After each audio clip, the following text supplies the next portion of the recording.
यूहन्ना रचित सुसमाचार 16वां अध्याय। ये बातें मैंने तुमसे इसलिए कही कि तुम ठोकर न खाओ। वे तुम्हें आराधनालयों में से निकाल देंगे, वरन वह समय आता है कि जो कोई तुम्हें मार डालेगा वह समझेगा कि मैं परमेश्वर की सेवा करता हूं। और यह वे इसलिए करेंगे कि उन्होंने न पिता को जाना है और न मुझे जानते हैं। परंतु ये बातें मैंने इसलिए तुमसे कही कि जब उनका समय आए तो तुम्हें स्मरण आ जाए कि मैंने तुमसे पहले ही कह दिया था। और मैंने आरंभ में तुमसे ये बातें इसलिए नहीं कही क्योंकि मैं तुम्हारे साथ था। अब मैं अपने भेजने वाले के पास जाता हूं, और तुम में से कोई मुझसे नहीं पूछता कि तू कहाँ जाता है। परंतु मैंने जो ये बातें तुमसे कही हैं, इसलिए तुम्हारा मन शोक से भर गया। तो भी मैं तुमसे सच कहता हूं कि मेरा जाना तुम्हारे लिए अच्छा है, क्योंकि यदि मैं न जाऊं तो वह सहायक तुम्हारे पास न आएगा, परंतु यदि मैं जाऊंगा तो उसे तुम्हारे पास भेज दूंगा। और वह आकर संसार को पाप और धार्मिकता और न्याय के विषय में निरुत्तर करेगा। पाप के विषय में इसलिए कि वे मुझ पर विश्वास नहीं करते, और धार्मिकता के विषय में इसलिए कि मैं पिता के पास जाता हूं और तुम मुझे फिर न देखोगे। न्याय के विषय में इसलिए कि संसार का सरदार दोषी ठहराया गया है। मुझे तुमसे और भी बहुत सी बातें कहनी हैं, परंतु अभी तुम उन्हें सह नहीं सकते।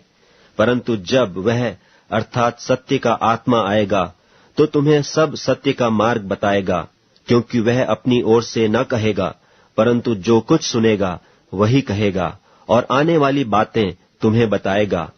वह मेरी महिमा करेगा, क्योंकि वह मेरी बातों में से लेकर तुम्हें बताएगा। जो कुछ पिता का है वह सब मेरा है, इसलिए मैंने कहा कि वह मेरी बातों में से लेकर तुम्हें बताएगा। थोड़ी देर में तुम मुझे न देखोगे, और फिर थोड़ी देर में मुझे देखोगे। तब उसके कितने चेलों ने आपस में कहा, यह क्या है जो वह हमसे कहता है कि थोड़ी देर में तुम मुझे न देखोगे और फिर थोड़ी देर में मुझे देखोगे, और यह इसलिए कि मैं पिता के पास जाता हूं। तब उन्होंने कहा, यह थोड़ी देर जो वह कहता है क्या बात है? हम नहीं जानते कि क्या कहता है। यीशु ने यह जानकर कि वे मुझसे पूछना चाहते हैं, उनसे कहा, क्या तुम आपस में मेरी इस बात के विषय में पूछ-पाछ करते हो कि थोड़ी देर में तुम मुझे न देखोगे और फिर थोड़ी देर में मुझे देखोगे? मैं तुमसे सच सच कहता हूं कि तुम रोओगे और विलाप करोगे, परंतु संसार आनंद करेगा। तुम्हें शोक होगा, परंतु तुम्हारा शोक आनंद बन जाएगा। जब स्त्री जनने लगती है तो उसको शोक होता है, क्योंकि उसकी दुख की घड़ी आ पहुंची। परंतु जब वह बालक जन्म चुकी तो इस आनंद से कि जगत में एक मनुष्य उत्पन्न हुआ, उस संकट को फिर स्मरण नहीं करती। और तुम्हें भी अब तो शोक है, परंतु मैं तुमसे फिर मिलूंगा, और तुम्हारे मन में आनंद होगा, और तुम्हारा आनंद कोई तुमसे छीन न लेगा। उस दिन तुम मुझसे कुछ न पूछोगे। मैं तुमसे सच सच कहता हूं, यदि पिता से कुछ मांगोगे तो वह मेरे नाम से तुम्हें देगा। अब तक तुमने मेरे नाम से कुछ नहीं मांगा। मांगो तो पाओगे, ताकि तुम्हारा आनंद पूरा हो जाए। मैंने ये बातें तुमसे दृष्टांतों में कही हैं, परंतु वह समय आता है कि मैं तुमसे दृष्टांतों में और फिर नहीं कहूंगा, परंतु खोलकर तुम्हें पिता के विषय में बताऊंगा। उस दिन तुम मेरे नाम से मांगोगे, और मैं तुमसे यह नहीं कहता कि मैं तुम्हारे लिए पिता से विनती करूंगा, क्योंकि पिता तो आप ही तुमसे प्रीति रखता है, इसलिए कि तुमने मुझसे प्रीति रखी है, और यह भी प्रतीति की है कि मैं पिता की ओर से निकल आया। मैं पिता से निकलकर जगत में आया हूं, फिर जगत को छोड़कर पिता के पास जाता हूं।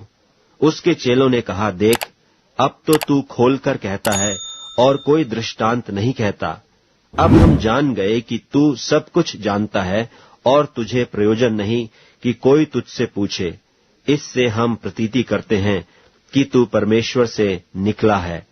यह सुन यीशु ने उनसे कहा, क्या तुम अब प्रतीति करते हो? देखो, वह घड़ी आती है, वरन आ पहुंची, कि तुम सब तितर बितर होकर अपना अपना मार्ग लोगे और मुझे अकेला छोड़ दोगे, तो भी मैं अकेला नहीं, क्योंकि पिता मेरे साथ है। मैंने ये बातें तुमसे इसलिए कही हैं कि तुम्हें मुझ में शांति मिले। संसार में तुम्हें क्लेश होता है, परंतु ढाढ़स बांधो, मैंने संसार को जीत लिया है।